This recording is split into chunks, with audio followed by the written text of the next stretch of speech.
En el mes de enero del año 2016, la cadena Caracol pasó una serie llamada Asia Express. En esa serie tuvimos el honor en la familia de tener al sobrino y al cuñado en ella, y formaron una pareja inolvidable para la gente en Colombia y en otros lugares donde se vio la serie, de padre e hijo.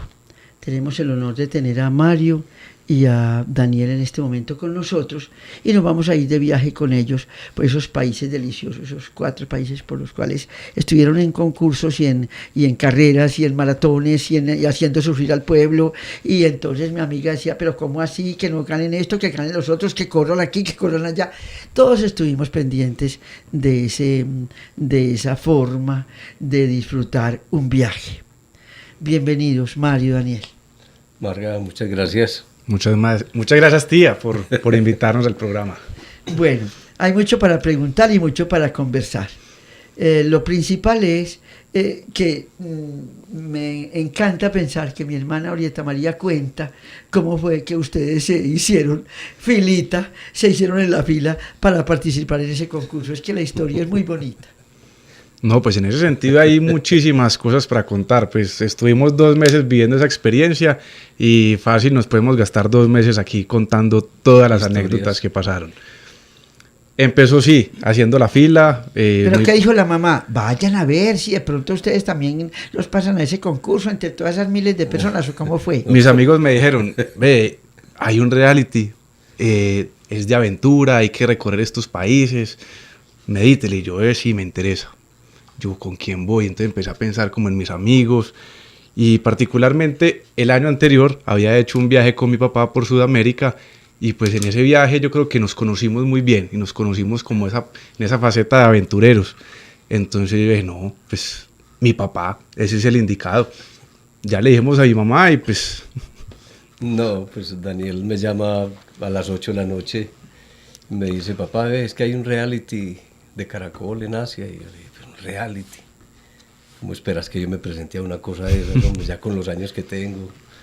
Bueno, entonces me dice, no, es que yo ya tengo los formularios llenos.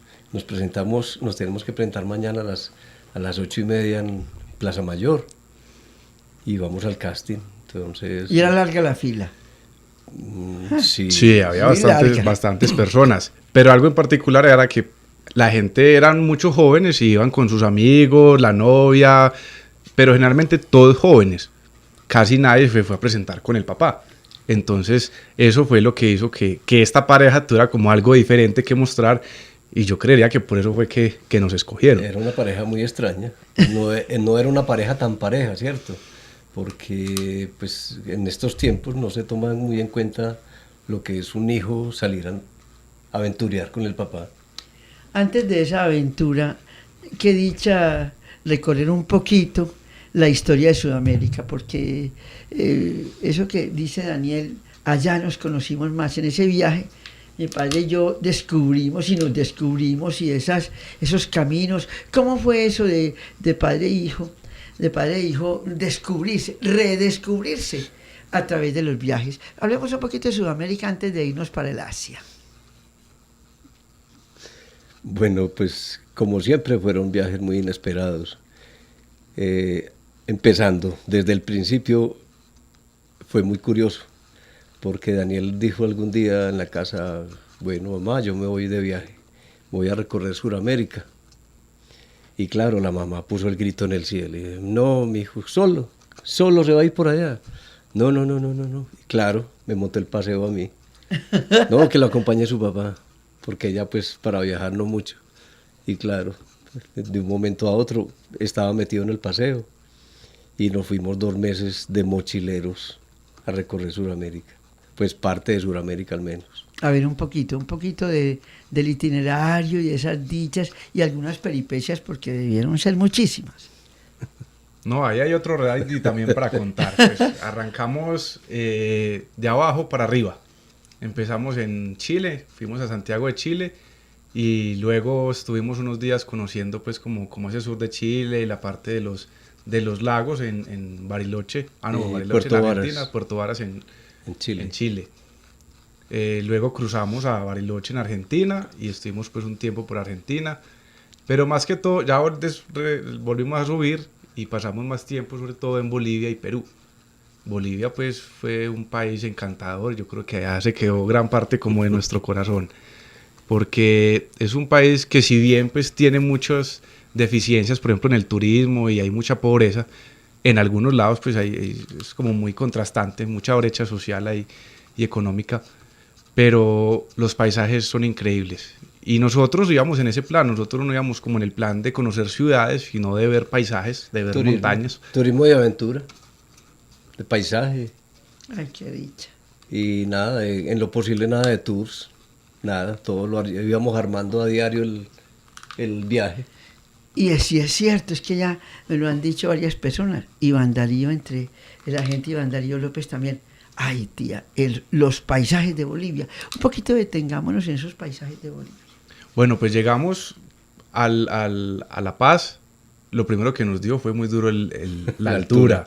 Entonces éramos un poco mareados todo el tiempo. Cuando fuimos a buscar el hostal, pues estuvimos caminando fácil 4 o 5 cuadras tratando de encontrar el hostal y mareados, muy mareados todo el tiempo, hasta que descubrimos la coca. Entonces todo el tiempo mascando hoja de coca. Eso sirve para el mareo. Sí, eso Sí, tradicionalmente se ha utilizado siempre. Eso ya es milenario.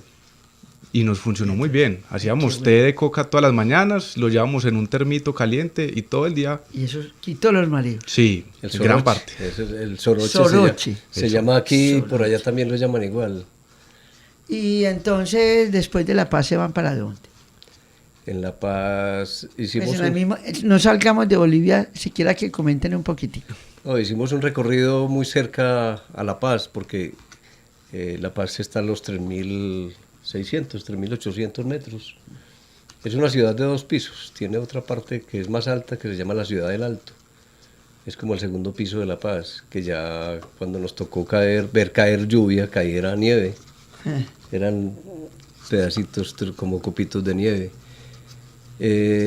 Hicimos un viaje a un nevado muy cerca a La Paz, que se llama el Chacaltaya. Chacaltaya. Chacaltaya. Ay, como un barrio yendo por Las Palmas, una urbanización. Un condominio. Ah, ya sabemos. Pero primero fue Chacaltaya. la montaña que la urbanización. Sí, debe tener un significado bonito, ¿no? Chacaltaya. Sí, es indígena. Y son los 5.400. 5.400 metros. 5.400 ¡Qué altura! metros. Y se ve desde allá pues casi que media Bolivia. Es muy bonito porque uno está arriba y entonces se alcanza a ver toda la ciudad de La Paz, la ciudad del Alto, y se ve todo el altiplano boliviano hasta llegar a ver una partecita del lago Titicaca. El Titicaca. O sea, casi que uno podría decir que alcanza a ver a Perú desde ahí. Y fueron al salar, a las Al salinas salar de Uyuni. de Uyuni, sí. Es que si uno va a Bolivia y no recorre el salar de Uyuni, perdió la ida. Sí, Qué frase totalmente. también dicha. ¿Y por qué? A los que no hemos ido. El salar, pues lo que pasa es que explicar qué es el salar, no sé, creo que la forma más fácil es como hablar de una mesa de billar blanca, completamente blanca, de límites, no, pues es que los límites, no tiene límites. Sí, el límite es blanco y azul. Y lo más bonito es que, por ejemplo, cuando hay invierno y está lloviendo, se hace una pequeña capa de agua, entonces se pierde la tierra. Entonces La sal. es un espejo de agua. Ay, que uno diría que se va hasta el infinito y no ves sino cielo y el reflejo del cielo. Entonces estás como volando, estás como Pero en es las un nubes. lugar de la tierra único. Es mágico. Es que el salar, yo creo que en extensión el salar creo que es del tamaño del departamento del Atlántico. Uy. Eso es uno Y en un un cielo carro. azul y un blanco. Un cielo azul es eso, ves 2 colores, azul y blanco. Azul y blanco. No. Hasta donde le dé la mirada a uno. No, como si uno estuviera como en un cielo o en un mar. Mm. Y después de Bolivia se van para dónde. Lo que Y pasa ahí- es que Bolivia, el salar de Uyuni, por eso digo que es tan importante conocerlo, porque cuando se termina, el viaje dura 3 días.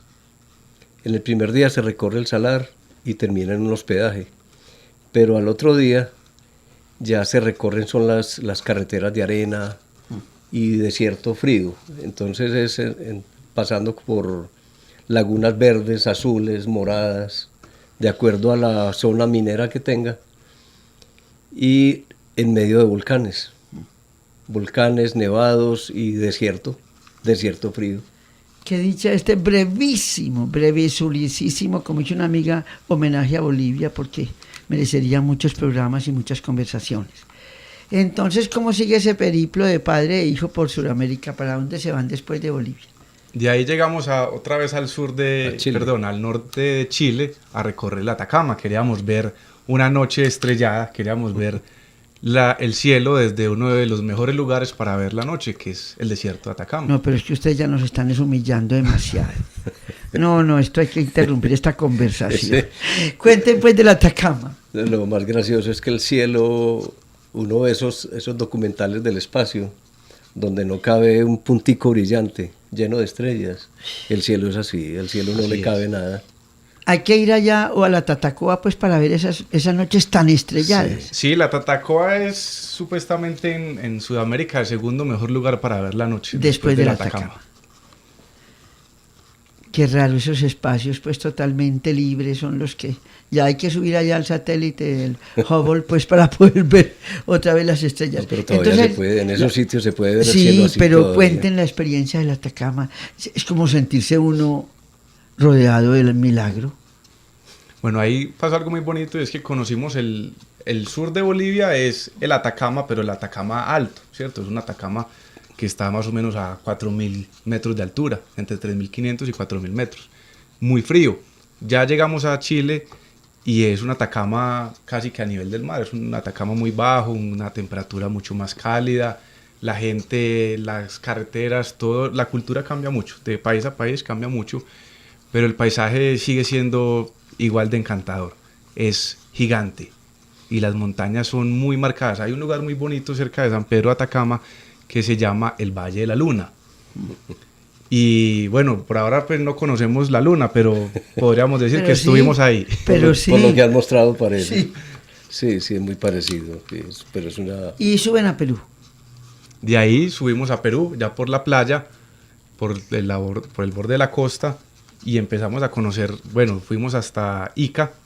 Ica es una ciudad que está cerca al mar, y ahí hay un lugar muy común, pues muy bonito, que también si uno va a Perú tiene que conocer, que es el oasis de Huacachina. Ah, sí.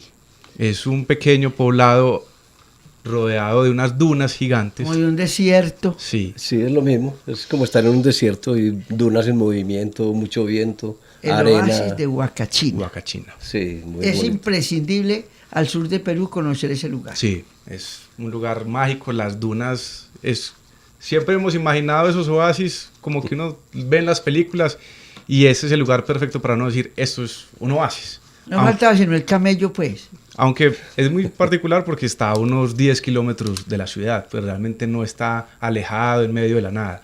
Pero al estar tan rodeado de esas montañas gigantes de arena, da esa sensación de ser un oasis perdido en medio de la nada. Es que toda la parte costera de Perú es desierto, y en realidad no es caliente, pues, porque inclusive estando en ciudades costeras, en puertos de pescadores, uno les hablaba del mar tibio de Colombia y ellos no le creían a uno. Que había un Pues, marcito caliente. Sí, pues es como increíble, porque es que uno estaba sentado en la playa y podía estar vestido completamente, y era muy poco el que se bañaba en el mar. El mar está helado la mayoría del tiempo. Sí, viene lo que llamamos la corriente de Humboldt, que viene del sur, del polo sur, y baña toda esa costa, y entonces la vuelve muy helada, una costa muy fría. Y de ese oasis de Huacachina, ¿a dónde nos dirigimos en Perú? ¿Dónde nos van a llevar ustedes? Bueno, luego subimos a Arequipa. Muy bonito, una ciudad blanca. Antigua.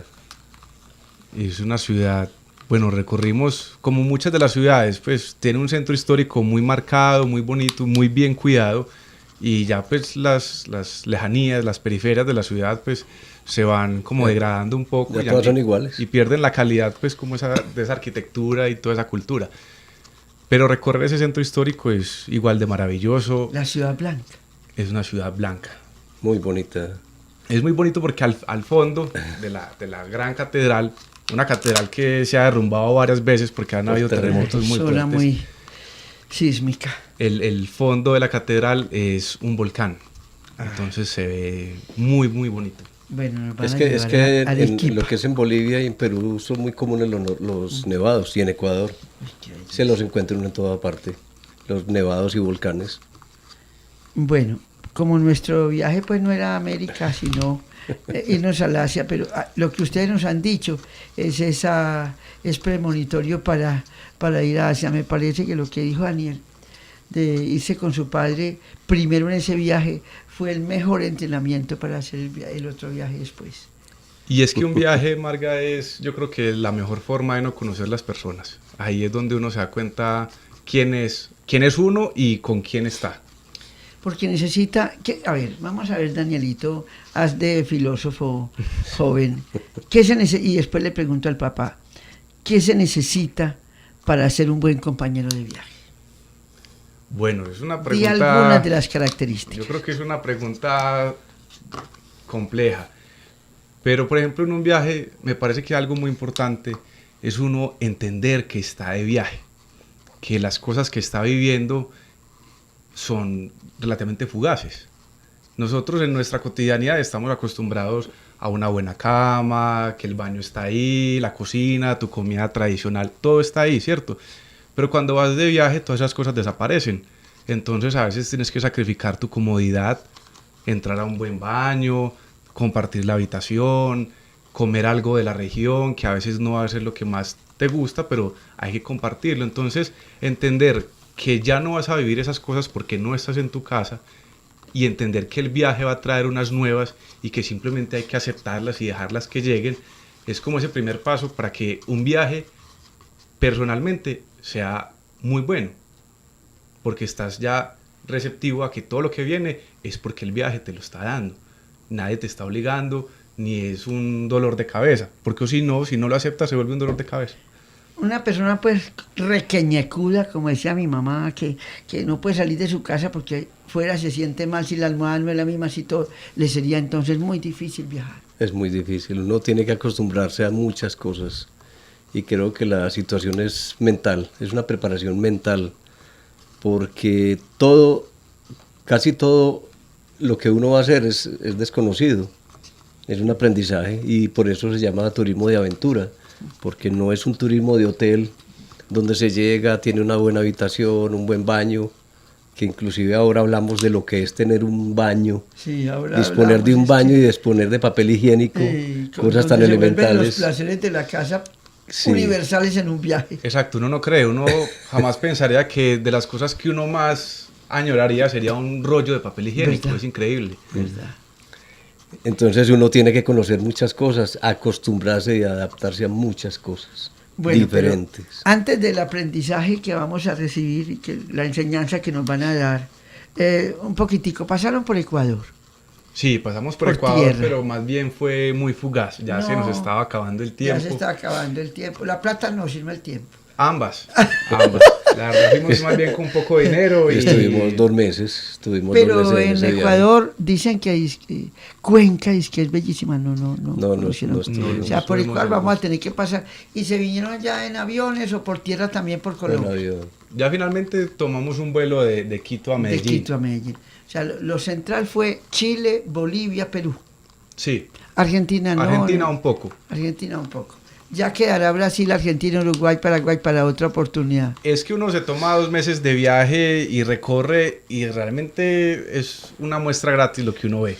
Son países que No. uno diría que hay que gastarle. Se necesita por lo menos un mes para cada país. ¿Y cómo serán esos paisajes de Venezuela, hacia el oriente sí. de Venezuela? Eso debe ser fascinante. Los tepuyes, Bonitos. el Salto Ángel. Sí. Ni hablemos de los paisajes de Venezuela que deben ser... Oh, hay que ir a Venezuela antes de que Maravilloso. desaparezca. No, y Vamos ni a pensar hablar- que va a durar mucho para poder ir. Y no hay Pero que el ir muy paisaje lejos. no desaparece. No hay que ir muy lejos, hay que hablar de Colombia. Colombia, Bueno. pues realmente uno empezaba a hablar con la gente, con los turistas en el viaje, y ellos les preguntaban a uno, ve, ¿y de dónde sos? Ah, yo soy de Colombia, de Medellín. Ay, Colombia, no, me encanta. Estamos fascinados con Colombia, pasamos más tiempo en Colombia que en estos otros países. Y nosotros, pero ¿por qué? y los colombianos no somos orgullosos de nuestro país y no valoramos los paisajes que tenemos porque tenemos unas cosas increíbles. Y nunca se me va a olvidar, una muchacha me decía, yo era francesa, y me decía, mi profesor en la universidad me dijo, si vas a hacer un viaje a Sudamérica, tenés que empezar por Colombia. Recorres Colombia y te vas a dar cuenta que así mismo es Sudamérica. Colombia tiene como de todo un poco y lo que vas a encontrar ahí es ya lo que vas a ver pues como en toda su expresión en toda Sudamérica. Eso, Bueno, entonces quedémonos en Colombia un ratico, es que eso lo muchachos, antes de aprendimos. viajar. A ver, cuenten pues esos espacios que hayan ido junticos o separados de Colombia, que ustedes digan, esos son los oasis de Huacachina por aquí, aunque no sea el mismo paisaje, pero son las dichas de Colombia. A ver, cuenten dichas de Colombia. Marga, lo que te iba a decir era que cuando uno está afuera, sobre todo en esta parte de Sudamérica, todo lo que uno conoce por allá lo tiene en Colombia, en un poco a menor escala porque pues cada país es individual y muy grande, Sí. pero todo lo que recorrimos prácticamente lo tenemos aquí. Ay, Desafortunadamente bueno, hacer turismo en Colombia en muchas partes es muy difícil. Es difícil, pero qué bueno oír lo que dicen. Bueno, pero sean puntuales pues, Daniel. Mario, háblenme un poquito de algunos lugarcitos de Colombia antes de irnos a viajar, que el viaje es largo. Muy largo. Bueno, pues yo hace unos días estuve subiendo a Ciudad Perdida, en la Sierra Nevada de Santa Marta. Algo muy particular, fácilmente el 90-95% de las personas que íbamos a Ciudad Perdida, que iban a Ciudad Perdida, eran extranjeros. No conocemos entonces a Ciudad Perdida. Cada día puede subir de 80 a 100 personas a Ciudad Perdida. Y de esos, muy pocos son colombianos. Para ellos, para los extranjeros en sus países, la caminada, los 4 días de caminada para llegar a Ciudad Perdida es una cosa, es un plan maravilloso. Para nosotros es, uy, no, ¿en serio hay que caminar 4 días para llegar allá? No, cuando hagan carretera voy. Eso decía, el guía. Qué El guía comentaba eso, que al colombiano no le gusta sino ir a una playa, retostarse al sol todo el día, beber y parrandear. Ese es el viaje, no caminar. Es el viaje de turismo de un colombiano. Y no mirar estos paisajes al lado y lado. Y llegar hasta donde llegue el carro. De ahí no hay más. ¿Qué pensar? Lo que Desafortunadamente. Bueno, Ciudad Perdida, Mario, le toca el turno. Un lugarcito. Usted me puede decir Santa Elena, tranquilo, lo que usted quiera. No, pues ya Santa Elena llevamos muchos años, llevamos cerca de 32 años ahí. Nos tocó antes de la colonización. Muy tranquilo. Oiga, pero ustedes hicieron que ahora Santa Elena, ahora le dicen pues confianzudamente Santa. Vamos a llegar a Santa, usted vive en Santa. Santa Elena, que se volvió de artesanías, de alimentos deliciosos, de flores, de silleteros, de todo. Santa Elena ya hizo su cultura, los barrios hermosos, las veredas, que por allá el placer, que va para Piedras Blancas. En realidad Santa Elena es un mundo que, como ustedes y Daniel se crió allá y Mario y Orieta han hecho su casita y su hogar allá, pues de pronto pueden pensar que no es un lugar más maravilloso, pero hay que empezar por Santa Elena. No, afortunadamente nos tocó Santa Elena cuando estaba iniciando, como digo, la colonización. En la vereda de nosotros éramos 3 o 4 casitas nomás de gente de Medellín, de resto eran nativos. Pero las carreteras eran una trocha, pues no había forma de llevar los materiales a la casa. Y fue creciendo, el auge que ha tenido la Feria de las Flores ha llevado demasiada gente a Santa Elena, mucho residente y mucho turismo. Entonces, desafortunadamente ha cambiado como para mal Santa Elena, mucha deforestación, demasiada construcción. Se llevan todos los vicios y los males de la ciudad para allá. Gusta mucho a la gente es por estar tan cerca de la ciudad, pues Sí. en un balconcito tan delicioso, en los verdes, más frescura, pero sí, qué pesar. Al desarrollo, en la evolución puede ser una involución, entonces da Sí, tristeza. sí. Aún así, a ver algo amable de Santa Elena, Daniel. No, amable hay cosas muchas. Pues recorrer el Parque Arví, toda la reserva pues, que hay en Piedras Blancas, la laguna. Yo me he caminado mucho Santa Elena y me he movido mucho en bicicleta allá. Y yo creo que a uno aún todavía a uno le faltan muchas cosas por conocer de allá.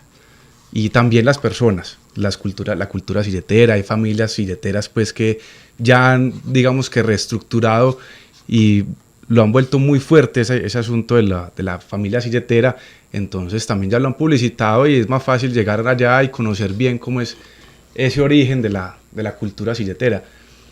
Están las flores, los silleteros y la naturaleza. Es verdad lo que dice mi papá, pues digamos que ha crecido mucho y se ha restringido un poco, pero sí, hay que aprovecharlo mientras dure y cuidarlo lo más que pueda. Yo creo que es un deber de nosotros los paisas y los de Medellín respetar y tratar de conservar mucho pues como ese sector que está aquí al lado. Estamos a 20 minutos, media hora de Medellín. ¿Se les queda algún lugar de Colombia por homenajear mencionándolo antes de que nos vamos a pasear? No, pues yo creo que Aprovechen, nos pues, queda faltando díganme. como un 98% de Colombia por Sí, homenajear. pero el asunto debería mencionar cada uno que me mencione uno en Colombia, uno. Pueden tranquilos decir jardín, algo donde No, quieran. hay un sitio que sí queremos conocer antes de que monten su pozo petrolero y es Caño Cristales. Desafortunadamente tiene como mal futuro, una de las bellezas del mundo. Pero Caño Cristales, para Sí. todos los colombianos, ojalá pues no pasen las cuestiones que lo dañen, es un referente como de asombro permanente para los niños, para los jóvenes, para todo el mundo. Caño Cristales, ese río de 7 colores, es algo que yo quiero ir allá. Es una No, hay cosa que como, ir. sí, es algo como de decir, qué dicha ir a Caño Cristales. Eso es una pintura en movimiento. Aunque guardando proporciones no sea tan hermoso como Caño Cristales, pero a mí me hablan tan lindo de Río Claro. Sí, Río Claro es otro lugar muy bonito y como su río, como lo dice el nombre, es un río claro, es un río muy cristalino y enmarcado en un cañón de roca gigante, que eso lo hace ver pues como más dramático todavía, es muy bonito. Pero también tiene ese mismo problema que las también, cementeras están ya ahí, están ahí. echándole ojo Hay a todo que eso. pesar, porque todo el mundo habla también que Río Claro es una fantasía de ir. Y está más cerquita Está mientras allí, vamos a está Caño Cristales, 2 horas y Sí, media, sí, 3 horas de claro. Medellín. de Medellín. Bueno, muchachos, entonces, se acabaron los lugares, aunque son tantos, para decirle, Daniel dice 98% de Colombia, pues nos quedó el 99,5% para hablar de todas las maravillas de Colombia. Y lo que dijeron, qué alegría, ¿no? Que la gente que viene dice, primero estoy en Colombia porque ahí está como toda Sudamérica reflejada. En resumen, Y diríamos, está el mundo entero. Bueno, en Sudamérica, ¿qué les dejó entonces viajar juntos en ese viaje a Sudamérica? ¿Qué aprendieron el uno del otro? ¿Qué enseñó ese preámbulo para hacer el gran viaje? Bueno, que lo diga el papá, a ver. Que hable el papá. no, pues yo en estos viajes he querido algo con Daniel y es que le vaya como aflorando la paciencia, como que se vuelva más relajado, más tranquilo, que eso es parte del viajar. En el viajar se tiene que viajar tranquilo, calmado, y él todavía sigue siendo un poco acelerado y ha sido parte de lo que yo he querido que él en los viajes que hemos tenido cambie, porque eso pues le ayudaría mucho a él. Pero es muy bueno, es muy interesante viajar y que más pues que la compañía de uno sea el hijo, porque se comparten muchas cosas y andábamos pues para toda parte, porque inclusive nosotros para viajar somos muy madrugadores y para conocer hay que madrugar, porque hay cosas que uno tiene que hacerlas, si no las hace temprano no le alcanza el tiempo, no le alcanza el día, no hay transporte. Entonces nos dedicamos a andar juntos porque íbamos con otros 2 compañeros. Entonces siempre era tratar de andar juntos porque los otros eran más relajados, más tranquilos.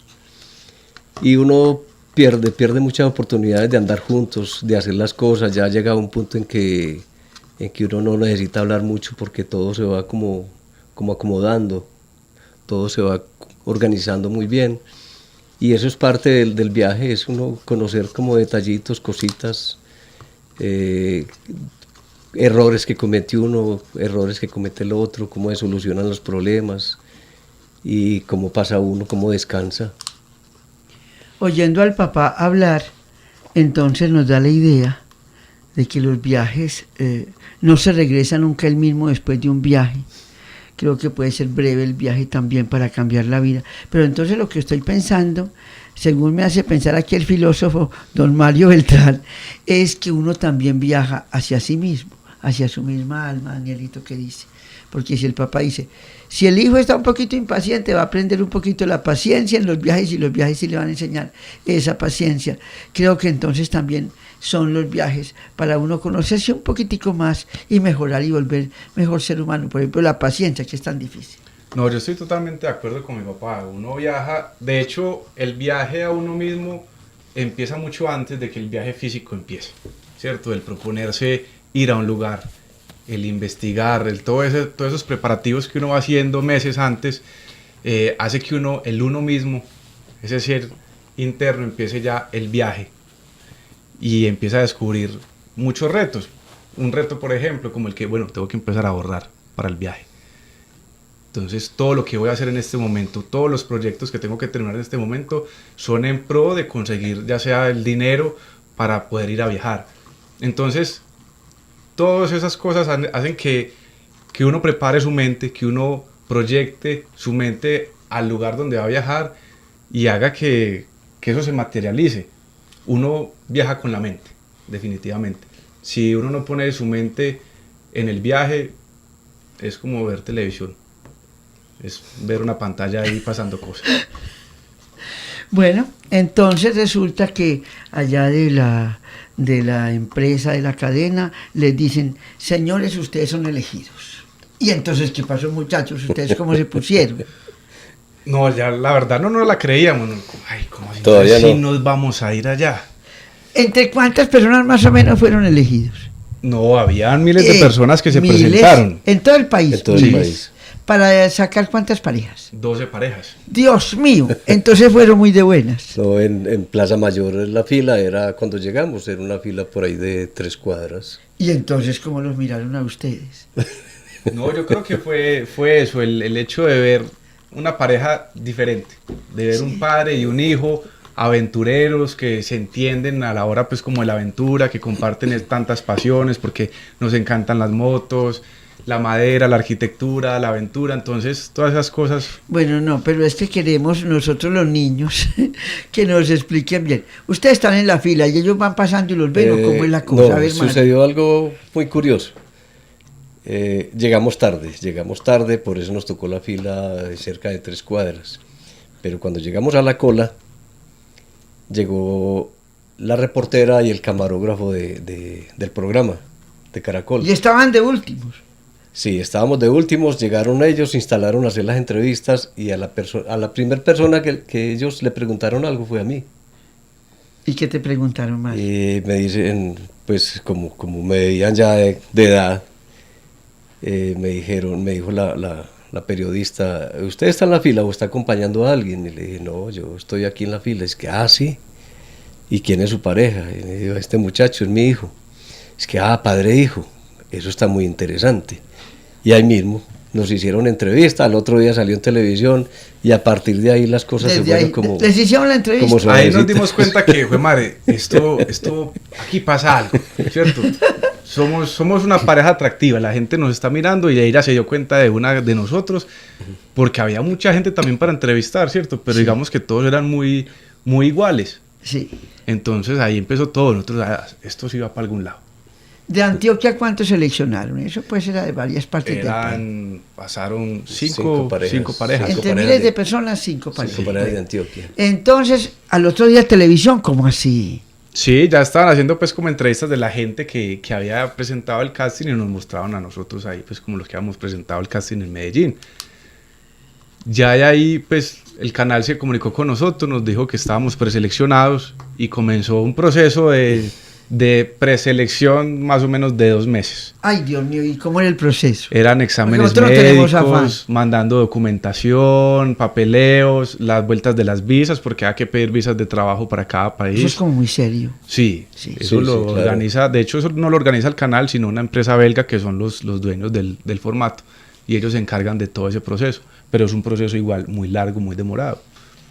Y mucho examen médico, porque ellos Sí. también se tienen que asegurar de muchas cosas. Hay una gran responsabilidad Sí, sí. con la gente que va a viajar. Bueno, pasan los 2 meses. Bueno, finalmente después de tanta espera nos dicen, bueno, ya tenemos una fecha de viaje. Ay, Dios mío, qué Y susto. ya ahí definitivamente ya arranca todo, ya nos dicen, bueno, ustedes pueden empacar esto, esto y esto. Entonces ya tratando de hacer pues como la mejor selección del equipaje, entre esas cosas pues mis tías, las hermanas de mi papá, pues estuvieron ahí de una pendiente, bueno, me dijo, ¿usted qué necesita? Vamos a comprar estos jabones, esto para no sé qué, para lo otro, las chanclas para que vayan y se bañen, porque uno no sabe cómo son esos baños. Eso fue lo primero que iban a empacar, las Sí. chanclas. Y fue lo primero que votamos cuando empezamos Ay, el viaje. ¿por qué? No nos Porque cabía- no podían llevar sino ciertas No cabían cosas. en el equipaje, en el morral que nos Ay, habían dado. Ay, qué pesar. No estábamos por ahí para recibir las chanclitas. Pero había otra cosa que teníamos que ir preparados y algo muy importante y era saber para dónde íbamos. Si uno no sabe a dónde va, pues se vuelve muy pesado el viaje. Entonces inclusive habían participantes que no sabían dónde quedaban esos países, ni qué clima tenían. Entonces uno no puede hacer un viaje Sin saber. pues, sin ciertos conocimientos. Y sí, afortunadamente nos documentamos bastante sobre los 4 países, pues para saber uno qué le espera también. Al fin y al cabo íbamos a una competencia. Bueno, ¿cómo es el itinerario del viaje? ¿De dónde salen? Salimos de Río Negro y nos vamos a dónde, y a dónde, y a dónde. Si se fueron por el Pacífico, ¿cómo es el itinerario? No, el viaje empieza en Medellín, aeropuerto Río Negro, Bogotá. En Bogotá nos toca amanecer y madrugar al otro día. Y ya el viaje sí es muy largo, el viaje va directo a Frankfurt, Ah, es que se fueron por es ahí. un viaje largo. En Frankfurt Ay, como es de miedosos estuvimos- aeropuertos, dicen que es como una ciudad. son aeropuertos muy grandes, son aeropuertos de llegada de muchos países, de muchas partes del mundo. Ahí estuvimos varias horas también No hubo esperando ninguna el- peripecia esperando hasta el ahí, vuelo. no pasa nada. Bueno, En el regreso fue Ah, donde sí. hubo más En el como regreso. pero cacharros. todavía no nos vayan a devolver. Entonces ustedes llegan ahí, unas horas esperan para Sí. seguir hasta... Después ya es tomar el avión hasta Bangkok. Uy, qué viaje tan Es un largo. viaje de 12 horas, ya habíamos tenido el viaje anterior de otras 12 horas, Uy, Dios. más otras 12 horas de viaje. Afortunadamente salimos de noche y nos tocó ver la madrugada recorriendo el Himalaya. No, pero esto sí ya pues es la alta Esa fue la entrada. humillación de la humillación. Esa fue la entrada, Ave María. porque el avión va paralelo a ¿Y todo qué el sensación Himalaya. da ver los Himalayas? Eso es llorar uno. No, pues uno en medio de su ignorancia uno está diciendo, mira el Himalaya, y uno empieza a decir, ¿será que una de esas montañas podrá ser El Everest. el Everest? Empieza uno a pensar, a imaginar cantidad de cosas, pero es maravilloso pues cómo empieza a bañar el sol, esos primeros No, rayos de no, luz, no. todas esas montañas, y es increíble. En esa Y empieza línea. uno a decir, ¿en serio yo estoy por aquí? Si ya de por allá de Santa Elena, arriba de Medellín, yo voy llegando a Bangkok, porque ustedes no van a empezar la competencia en Bangkok, llegan y No. se van a otro país, ¿cierto? Ustedes no empiezan por Tailandia. De Bangkok llegamos, estamos otras muchas horas ahí esperando, y luego tomamos un avión rumbo a Hanoi. A Hanoi. Bueno, A ahí Vietnam. comienza el viaje, en Hanoi comienza la competencia. En Hanoi Vamos empieza la despacio. aclimatación. Vamos despacio, vamos a empezar pues un poquito con Vietnam, que si no tenemos oportunidad de terminar, volvemos a hacer otro viajecito pues hasta que pasemos por esos 4 países. Vietnam, Laos, Laos, Camboya Camboya y Tailandia. Tailandia. Bueno, entonces nos vamos para Hanoi. Bueno, nos bajamos del avión, el aeropuerto pues con todo su aire acondicionado, todo muy bonito, salimos, se abre la puerta del aeropuerto y salimos a la calle y sentimos esa ráfaga de calor y de humedad, increíble. Entonces De eso no nosotros, se conoce por aquí. ¿En el Chocó? sí, en el Chocó podría decir que es así. Es la misma humedad, humedad es del 90% más. Bueno, ¿y cómo se sienten ustedes? Es que en 24 horas, pongamos en día y medio, el calor. En total fueron 40 horas de viaje. Uy, Dios mío.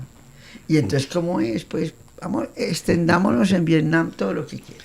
Bueno, fue esa primera llegada, bueno, yo creo que todos estábamos como, ay, hijo de madre, yo no puedo creer en serio que estemos aquí, ¿cómo será la...? Porque uno empieza a imaginarse cosas, ¿no? ¿Será que de una llegamos al aeropuerto y la competencia empieza? Esta gente quiere hacer con nosotros porque nosotros éramos unos conejillos de indias que iban a jugar con nosotros. Nunca sabíamos nada, nunca. ¿Qué va a pasar? Nada. Entonces, bueno, nos montan en un bus y llegamos al aeropuerto. Tenemos exactamente una diferencia horaria de 12 horas. Entonces, si bien en este momento son las 4 de la tarde, allá son las 4 de la mañana. Entonces, ese descuadro horario nos dio muy duro. Un cambio para la mente. Nos demoró más o menos 3 días en superar ese descuadro horario, porque teníamos que estar con toda la energía, pues, y teníamos que llegar una mañana y sentirnos como en una mañana aquí en Medellín con toda la energía para poder arrancar la competencia. Ay, Dios mío. Pero no nos dejaban salir del hotel. Entonces solo teníamos la ventana y empezábamos como a descifrar la ciudad desde la ventana, a ver los edificios, como a ver la arquitectura. Desde algunos videos que habíamos estado viendo en Colombia de la ciudad, pues empezamos a ver las fachadas y nosotros decíamos, ay, sí, mira que sí es así. Sí son como las que estábamos viendo en los videos. Y hay algo muy particular en la arquitectura de la ciudad, es que los impuestos, tengo entendido que se cobran según el ancho de la fachada, de la propiedad, ¿cierto? Del frente de la casa. Entonces es muy común que las casas son muy angosticas. Prácticamente la medida es la de un parqueadero, que un automóvil pueda entrar a la casa. Entonces el ancho es de 3 o 4 metros una casa, pero se extiende hacia el fondo y hacia arriba. Y entonces la arquitectura pues todavía tiene algunos vestigios pues como de la colonización y de los franceses. Entonces es una arquitectura muy particular porque es como uno coger una ciudad francesa y angostarla lo más que se pueda y alargarla hacia arriba. Es muy particular. Claro, claro.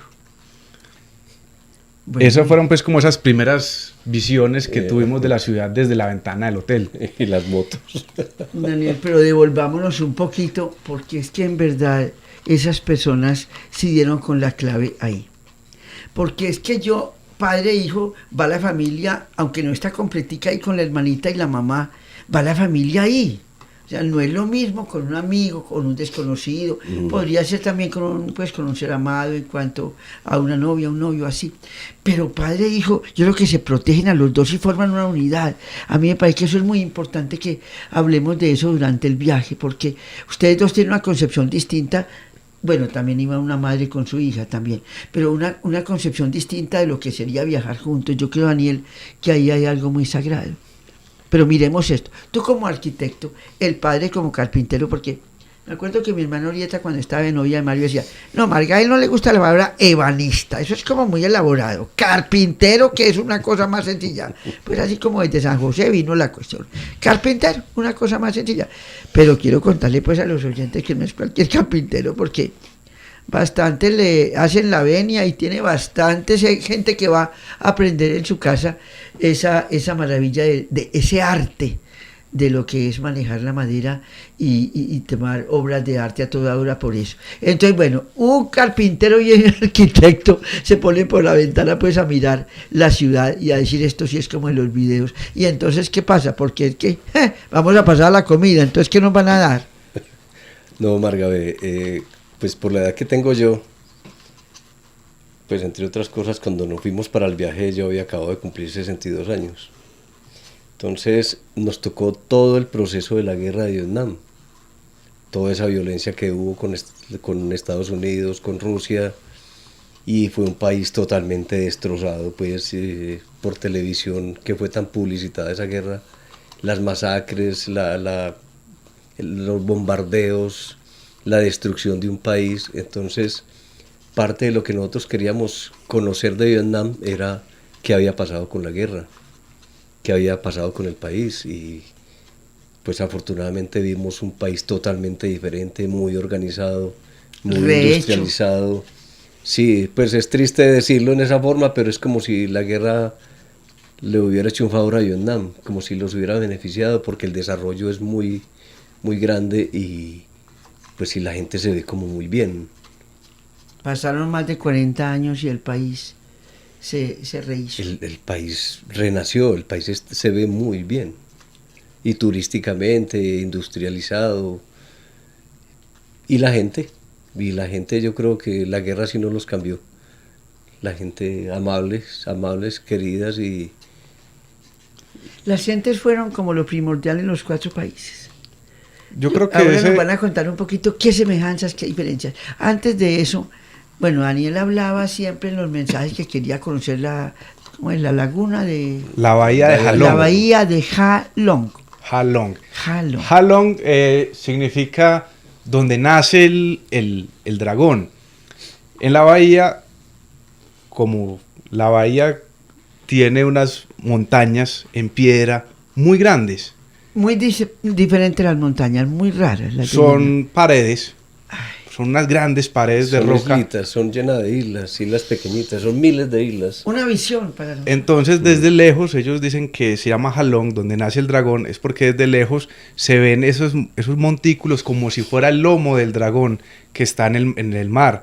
Entonces estas pequeñas montañas hacen ver como ese lomo del dragón que sube y baja, y ahí está, ahí nace el dragón. Pero la hermosura de la bahía es famosa en toda el Asia, pues pensabas y soñabas ver esa bahía. En toda el Asia y en todo el mundo. Yo creo que es un lugar de los lugares más fantásticos que existen. Y grande, es muy grande, son cientos de islas. De hecho hay tours de 7, 8 días que recorren todos esos lugares, y hay grandes cavernas también para recorrer. También la gente puede ir en kayak y visitarlas, como la base de las montañas, que es muy bonito. Y ese es uno de los destinos obligados también del que va a recorrer Vietnam. Bueno, Mario, entonces las competencias en Vietnam, ¿cómo son? ¿Qué tienen que hacer? ¿Cómo son las carreras? Cuenten a ver qué pasó en Vietnam. No nos vamos de Vietnam, cuenten todo lo que quieran contar. Hay algo muy simpático. Cuando estábamos en el aeropuerto, llegaron muchas parejas con sus maletas, pero maletas que parecían casas, refrigeradores, neveras portátiles, pues eran unas cosas impresionantes. Entonces nosotros, y de tacones, las mujeres de tacones y unas pintas, y entonces uno decía, pero es que, pues esta gente ¿para dónde va? Esto no es un paseo. Entonces la primera etapa es muy dura, es muy difícil, porque simplemente nos sacan a las 4 de la mañana del hotel, oscuro, completamente oscuro, montamos el equipaje a los buses y a recorrer, a atravesar todo Hanoi hasta la estación del tren. Bueno, nos montan en el tren y ya después de cierto recorrido nos dicen, pues por el altavoz, esta es la primera etapa, se bajan en tal estación y listo. Pues llegamos a un pueblo, ahí a unos 30 kilómetros de Hanoi, y bajamos, y todo el mundo creía que el equipaje que llevaban era lo que tenían que cargar, pues con las maletas que llevaban, o sea que competir uno con un equipaje inmenso y de tacones era algo muy complicado. No. Y todos íbamos convencidos de que no iban a dar morrales. Entonces la gente iba muy preocupada por eso, porque es que uno no se puede montar en un carro con una maletota. ¿Y no les advirtieron eso, no? Eso era una sorpresa que tenía Caracol. La gente tuvo que aprender la ligereza para el equipaje, ¿no? La sabiduría de viajar con lo necesario. Eso era lo que se suponía que uno debería haber hecho, ¿cierto? Haber investigado para dónde iba, qué ropa llevaba y cómo iba a hacer todo. Y ahí afortunadamente en la estación de los buses, donde empezaba la etapa, tenían los morrales para que los llenáramos con la ropa que necesitáramos o lo que pudiéramos empacar en él. Pero la gente descansó, muchas de las parejas descansaron porque estaban atormentadas con el equipaje que iban a cargar todo el viaje. ¿Y entonces qué hicieron con todo lo que llevaban? No, en ese sentido tocó hacer un filtro muy grande de lo que llevábamos en las maletas. La maleta era una maleta de 55 litros, que es un tamaño pues muy adecuado, pero había gente que tenía más cosas, entonces empezó todo el mundo a empezar a hacer el filtro. Bueno, entonces, ¿qué necesito y qué no necesito? Y a botar cosas. Y a todos les dieron la misma maleta. Todos tenemos la maleta. Y ahí fue donde las chanclas de mi tía se fueron. Y no la necesitaron. Las chanclas de Claro los que baños. sí. Claro. Ay, entonces. Nosotros no teníamos conocimiento de lo que eran los baños en Vietnam y lo que vendrían bueno. los La siguientes tía países. tenía la razón. La tía tenía toda la razón con las chanclitas y nosotros no le paramos bolas al asunto hasta que encontramos el primer baño. El primero. Ay, Dios mío. Y eso fue una Son muy aventura. distintos. No, Ok, es de- es una confrontación muy fuerte, realmente, porque nosotros pues no hemos vivido ese tipo de situaciones y a cualquier viajero que no está acostumbrado a ese tipo de cosas le va a dar muy duro. Y a muchos les dio muy duro esa situación. Pero cuenten pues cómo era el asunto. Entonces, bueno, el papel higiénico no existe. No existe en Vietnam. Yo he conversado con amigos que han recorrido esos países y yo les dije, ve, ¿cómo te fue con los baños? ¿Los baños? No, súper bien, normal, pues muy bacano. Y yo, ¿en serio? No. Pues, ¿qué me estás diciendo? Sí, viajaste para allá. Entonces, claro, ahí es a lo que íbamos ahorita con el asunto de los colombianos. Una cosa es viajar en hotel, viajar a hotel y todo súper cómodo, muy bonito. Y otra cosa es como lo recorrimos nosotros, que son las entrañas del país. Es estar con la gente local. La más sencilla, en la el casa pueblo. local. Cualquier parte de un país la Sí. recorrimos. Era muy particular porque nosotros teníamos que buscar el hospedaje y nos gustaba ir a las casas más humildes. Claro. Porque las casas más humildes era la gente más querida y más fácil te dejaban dormir Mira allá. eso, claro. Pero, entonces, bueno, Daniel, pero el baño es igual la taza, igual la forma, No hay. ¿o no? El baño, Ah, es que no hay. haz de cuenta que tú al sanitario le quitas el tanque y la taza la empotras en el piso. Sí. Entonces, Y uno no hay hace agua sus- pues para soltar el uno- baño ni nada. No hay agua.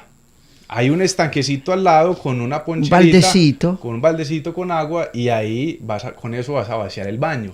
Ah, ya. Con esa misma agua te vas a lavar la nalguita porque no hay papel higiénico. No hay papel No hay higiénico. papel. Y, sí. y ese mismo espacio funciona para la ducha, es un mismo espacio para todo. Entonces ahí también te vas a bañar y con la misma coquita y esa misma agua te bañas. ¿Y qué deja ese aprendizaje? Qué interesante, Mario, por Dios, qué interesante. Vea, eso es- Como quien decirle usted decía, acomódate. Si no Sí, te sí. acomodas, no eres buen viajero. No, Marga, nosotros teníamos desde el principio una preparación mental fuertecita y muy práctica. Nosotros sí, en realidad somos muy prácticos. Entonces, eso era lo más, yo diría que era la fortaleza más grande que teníamos. Bueno, pues el viaje va a continuar pronto. Nos va a despedir una música. No pusimos ni música por ninguna parte porque ustedes fueron la música, ustedes fueron el Salar de Uyuni, ustedes fueron todo. Esta música del Tíbet, que se llama La Felicidad es, va a despedir nuestro programa y vamos a continuar conversando porque ustedes no nos van a dejar así. Allá estamos en ese baño todos encartaditos pero aprendiendo. Aprenda humildad y aprenda sencillez y aprenda sabiduría. Mario, Daniel, hijito, cuñado, muchísimas gracias por este viajecito tan delicioso. Muchas Los oyentes gracias. deben No, estar muy Marga, felices. Nos no. preparamos para continuar el Y viaje. con mucho Este gusto. viaje sigue. Este Claro, viaje. es muy largo. Muchísimas gracias.